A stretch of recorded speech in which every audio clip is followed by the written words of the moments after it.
ഇത് ശ്രദ്ധിക്കുക. നമ്മുടെ സാംസങ്ങിന്റെ S22 അൾട്ര നമ്മുടെ ഫോണാണ്.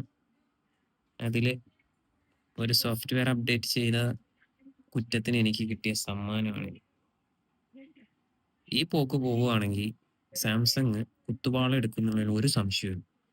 നല്ല രീതിയിൽ വില കൊടുത്ത് 1 1.5 80,000 രൂപ കൊടുത്തെടുക്കുന്ന എസ് സീരീസ്, അവരുടെ ഏറ്റവും ഫ്ലാഗ്ഷിപ്പായ എസ് സീരീസിൽ ഇതാണ് അവസ്ഥയെങ്കിൽ എന്ത് വിശ്വസിച്ചാണ് ഈ കമ്പനിയൊക്കെ എടുക്കുക? ഇനിയിപ്പോൾ ഇത് ആദ്യം മുതൽ എനിക്ക് S22 അൾട്ര, എൻ്റെ S22 അൾട്രയിൽ ഉണ്ടായ അതേ പ്രശ്നമാണ് ഇവിടെ ഉണ്ടായിരിക്കുന്നത്.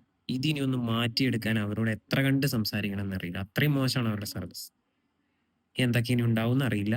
ഇനി ആദ്യം S22 അൾട്ര എൻ്റെ മുന്നത്തെ ഫോണിന് ഉണ്ടായ അതേ അവസ്ഥയിൽ വന്നിരിക്കുകയാണ്. ഇനി അവരോട് എങ്ങനെയൊക്കെ സംസാരിച്ചാലാണ് ഇതൊന്ന് മാറി കിട്ടുക എന്നറിയില്ല. മാറി കിട്ടു അതും അറിയില്ല. അതായത് സാംസങ് ഉപയോഗിക്കുന്ന ഉപഭോക്താക്കളോട് പറയുകയാണ്, ഇവർക്ക് അഹങ്കാരം വന്നിരിക്കുകയാണ് ഇപ്പോൾ. അപ്പോൾ പരമാവധി സാംസങ് ഫോണുകൾ ഉപേക്ഷിക്കാനാണ് എൻ്റെ അഭിപ്രായം. കാരണം അത്രയ്ക്ക് മോശം സർവീസാണ് കണ്ടത്. ഇനി ഇവരുടെ സർവീസ് സെന്ററിലേക്ക് വിളിക്കുമ്പോൾ വളരെ മോശമായിട്ടുള്ള രീതിയിലുള്ള റിപ്ലൈ ആയിരിക്കും കിട്ടുക. എന്തായാലും അത് ഞാൻ നിങ്ങൾക്ക് മുന്നിൽ അപ്ഡേറ്റ് ചെയ്യുന്നതായിരിക്കും.